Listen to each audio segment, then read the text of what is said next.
Take heed, ye who have surrendered to the darkness. We shall be unbowed and unbroken. For where there is darkness, his light shall shine, and the darkness shall retreat.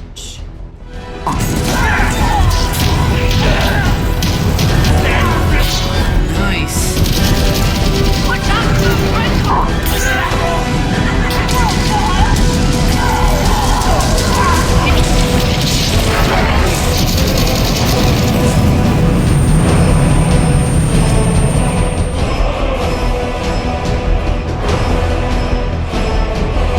Warhammer 40k, a series that's been going on since the 80s, starting off as a tabletop game like D&D, has slowly been making its way into every media crevice imaginable, with Battle Sister leading the charge into the VR era.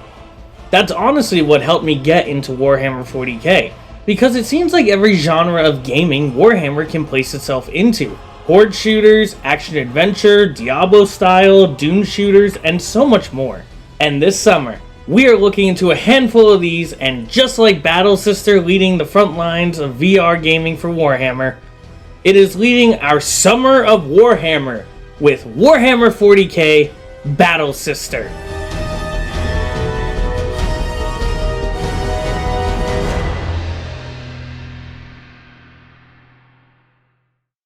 You play as Sister Ophelia, a member of the Adepta Sororitas. Right out of the gate, the game throws you into this fantasy world where it's gritty, dark, and under threat from forces of chaos. You are met by Sister Viola, a sister you have served with for over 10 years. It is here where you learn a long-lost sister might still be alive, and it's your mission to reunite with her. Throughout the journey, you get a taste of what the Warhammer 40k franchise is. Seeing a Space Marine face to face is a feeling you will never forget as they tower over you, and you realize, thank the Emperor, he is here to help with your journey. Hold your trigger, Sororitas. Show yourself!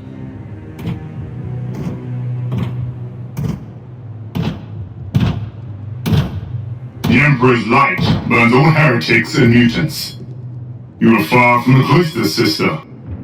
I am Ophelia, and my sister Rosalina is close by. You were in the cathedral before it fell, Astartes?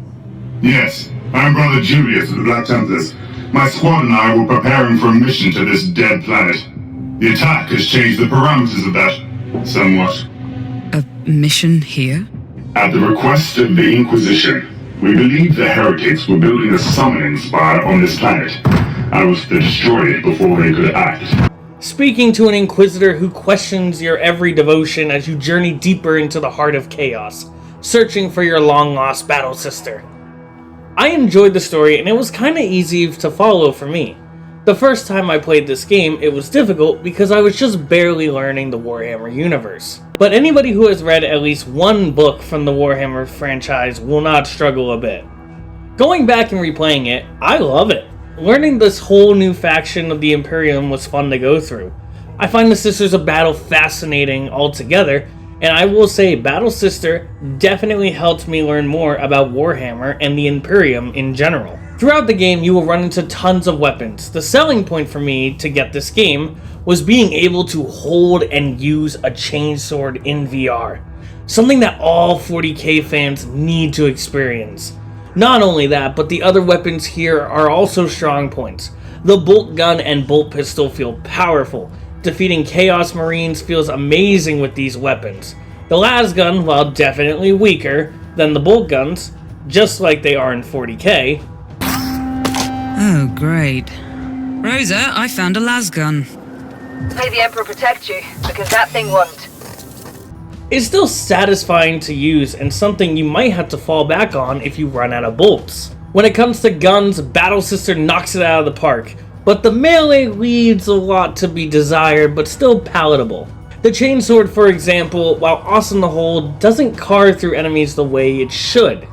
You don't hear bones and blood being destroyed by this weapon, which leaves a lot to be desired. But where melee weapons fall behind, the set pieces can help keep you immersed in this world. From pushing forward with your fellow sister with a heavy bolter and a Black Templar Space Marine screaming for the enemy to beg for mercy, to helping assist fighting a Chaos Knight, to manning a top-mounted Storm Bolter and mowing down tens of Word Bearers and cultists at a time. The universe, while not as big as you expect, makes do with what it has, and I loved every moment of it. I have heard people give the voice acting in this game trouble, but I personally don't hear any issues. I always enjoyed the conversations with your other battle sisters and the Inquisitor, and don't even get me started on our friendly Space Marine.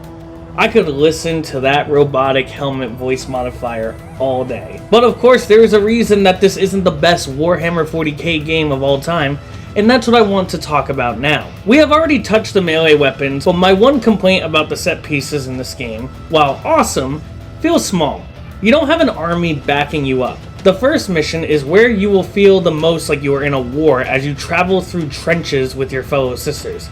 But then you and your two allies are the only ones going after the Heart of Chaos and your possible lost sister? Of course I understand game creation wise, as it was the first VR 40k game, but you feel very isolated for a conflict that spans across our galaxy. Also, the game is not very long, but I don't really see a problem with this depending on the price you pay for it. I got it for $30 and I feel that that was a fair price for this game, but I know a lot of people would wait for a sale to get something like this. Also, the game is not that graphically impressive since it's closer to a first-gen VR game. But I don't see a huge deal with that either because of the grittiness that is Warhammer 40k. I still felt like I was in those battles and fighting a Chaos Knight. I did get very immersed in this universe and loved the majority of it in the end. Except the parts where you seem to be alone or with a couple allies in this massive war that's going on. It just felt strange in some areas. A body in VR is also very difficult to do. While the chest and stomach area are terrific because you can holster your guns and swords on your sides and back, as well as have a grenade slot next to your ammo on your belt, the legs are a completely different story. While I have no leg tracking personally, the legs will start to act crazy regardless. You can definitely see the age in this game when it comes to the body tracking. Overall, I think this game is really underappreciated, and I unironically would love to see a sequel to this game and keep watching Sister Ophelia's story. At the end of the game, a big thing is learned about your sister, the Imperium responds, and then it just simply fades to black. I wanted more of this universe, and I can't believe we haven't gotten a game like this one since. VR is literally the perfect platform for people who want to immerse themselves fully in this universe. Imagine being a Space Marine, or a Knight, or a Centurion. All that powering, you can control it all, smashing and ripping enemies in half with the might of the Emperor. There are tons of weapons and machines to explore in this universe, and many more factions that could be used as well. I was hoping Battle Sister would be the start of something amazing for 40k VR. And maybe it was. Maybe there is something that we do not know that is coming, and we could be in for a very big treat. Thank you guys so much for watching this, a look into the start of the Summer of Warhammer, and I can't wait to do the rest of the games. I'm so excited to play Space Marine 2 at the end of summer, or beginning of fall technically, but I can't wait to talk to you guys about my favorite one, Dark Tide. I can't wait to talk to you about Space Marine 1 and how it took me forever to get into it, but in the end, I fell in love with it. And just like I said, Space Marine 2 is going to be amazing, and I'm just so excited. This is going to be an awesome summer for a look into, fans. So make sure you go ahead and hit that subscribe button. If you want to help support this channel, please go ahead and visit the Patreon in the description below. It helps me out a lot and helps me to keep doing stuff like this. So thank you guys so much for watching, and I will see you all next week.